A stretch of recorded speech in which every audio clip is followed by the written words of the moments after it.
이렇게 암에 대해서 좋은 효과들을 나타내는 연구 결과가 있는 반면에 한편에서는 감염의 위험에 대한 경고를 하는 부분들도 있습니다.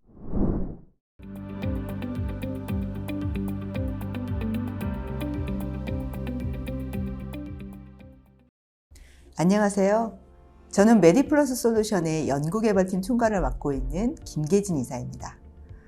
오늘은 저희 세컨드 닥터 앱을 통해서 들어온 많은 질문들 중에 건강기능식품 중 프로바이오틱스에 대한 오해가 진실을 설명드리는 시간을 가지려고 하는데요.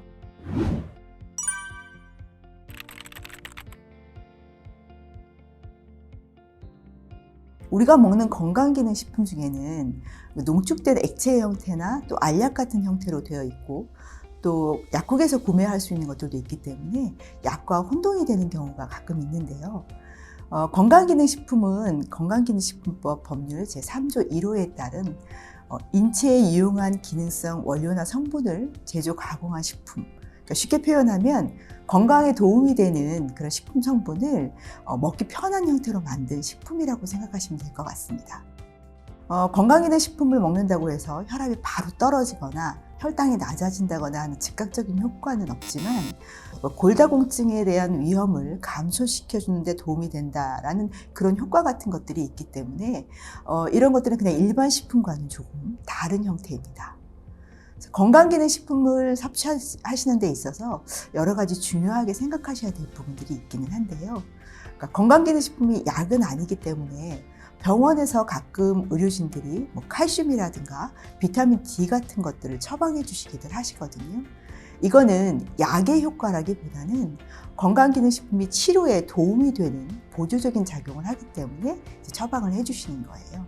그래서 건강기능식품을 약으로 오인하시고 너무 맹신하신다거나 너무 과다하게 섭취하시는 건 주의하실 필요가 있으실 것 같습니다.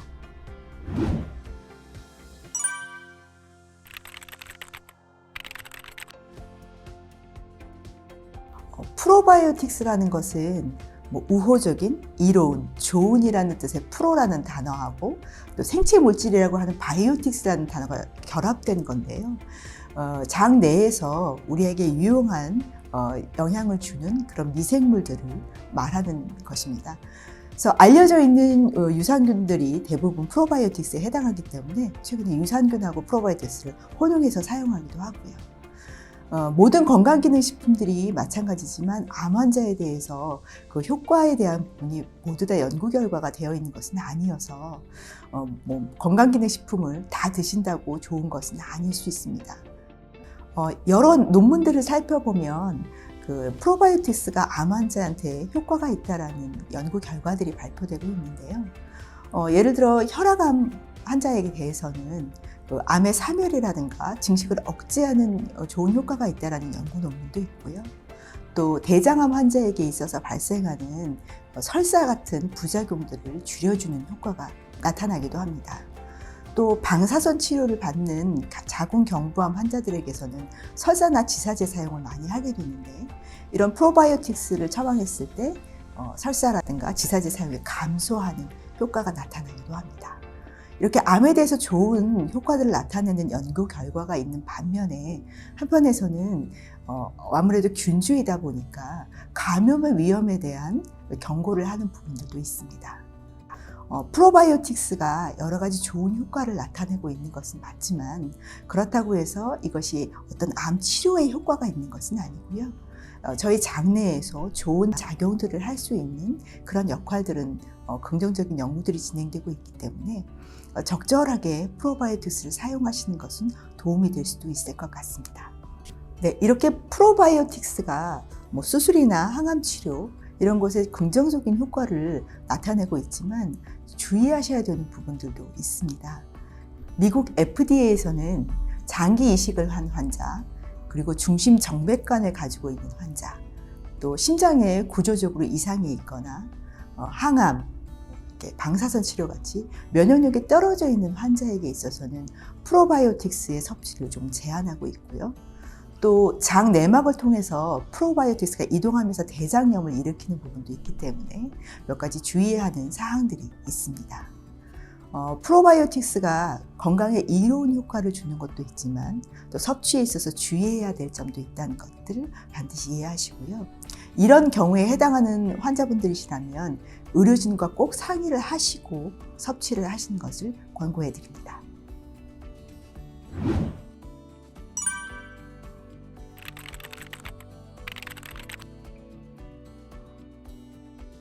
네, 프로바이오틱스는 앞서 설명드린 바와 같이 장내에 좋은 영향을 끼치는 미생물을 의미하는 거고요. 프리바이오틱스라는 것도 있습니다. 프리바이오틱스는 프로바이오틱스가 잘 성장할 수 있도록 도움을 주는 에너지원, 먹이에 해당하는 것입니다. 프리바이오틱스의 성분은 식물성 식품에 있는 식이섬유나 또 이눌린, 올리고당 같은 소화가 되지 않는 난소화성 탄수화물 성분들을 주로 얘기를 합니다. 근데 최근에는 폴리페놀이라든가 파이토케미컬 같은 성분들도 프리바이오틱스의 범위에 넣고 있고요.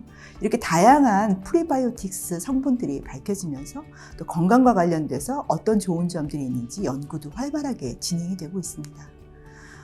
그렇지만 이제 프리바이오틱스는 이런 식물성 성분들이기 때문에 굳이 꼭 프리바이오틱스를 섭취하지 않으셔도 평소에 채소라든가 과일들 넉넉하게 드시게 되면 그 효과를 같이 보실 수 있고요. 만약에 내가 이제 이런 것들을 잘 먹지 않는다라고 하면 프리바이오틱스도 같이 섭취해 주시는 게 프로바이오틱스의 효과를 높일 수 있는 작용이 됩니다. 그래서 최근에는 이 프리바이오틱스와 프로바이오틱스를 한꺼번에 섞어서 시너지 효과를 내는 심바이오틱스라고 하는 제품들도 판매가 되고 있습니다.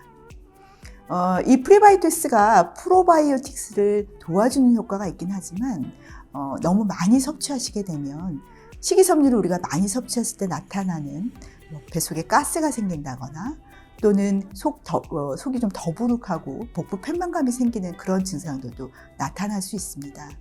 그래서 식약처에서 그 프리바이오틱스의 하나인 프락토 올리고당을 섭취하도록 하는 권장량이 한 3에서 8g 정도 되거든요. 이 양이 긍정적인 효과를 주기도 하지만 이 양을 초과했을 때에는 아까 같은 부작용도 나타날 수 있기 때문에 굳이 꼭 프리바이오틱스를 구매해서 드시기보다는 평소 식사하실 때 채소나 과일들을 넉넉하게 섭취해 주시는 것이 더 좋을 것 같습니다.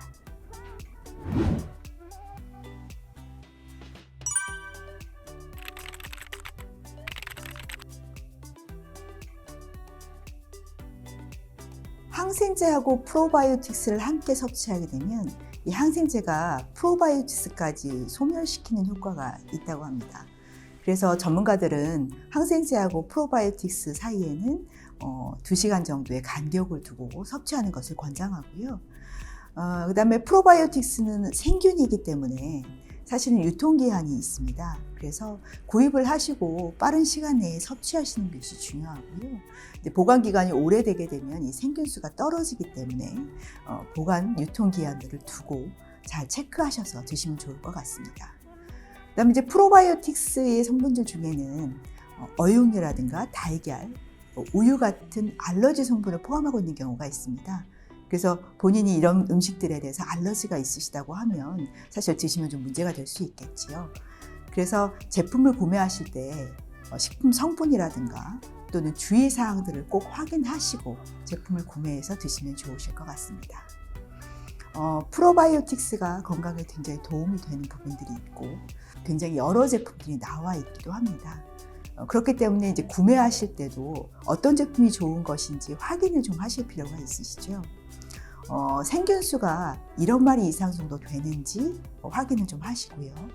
그 다음에 식약처에서 제공하는 건강기능식품 인증 마크가 있습니다. 그 마크가 부착되어 있는 제품인지 확인하신 후에 구매하실 것을 권장합니다. 프리바이오틱스이든 프로바이오틱스이든 건강에 이로운 건강기능식품으로서의 역할을 충실히 할 수 있도록 하기 위해서는 이제 평소에 식사를 잘 섭취하시면서 이런 것들을 건강보조식품으로 드시면 좋을 것 같고요. 이런 식품들에 대해서 너무 맹신은 하시지 않으시되 본인 상태에 따라서 적절히 구매해서 드시고 프로바이오틱스를 드시는 경우에 채소나 과일 같은 것들, 신선한 식품을 통해서 프로바이오틱스를 보충하시면 더 좋을 것 같습니다.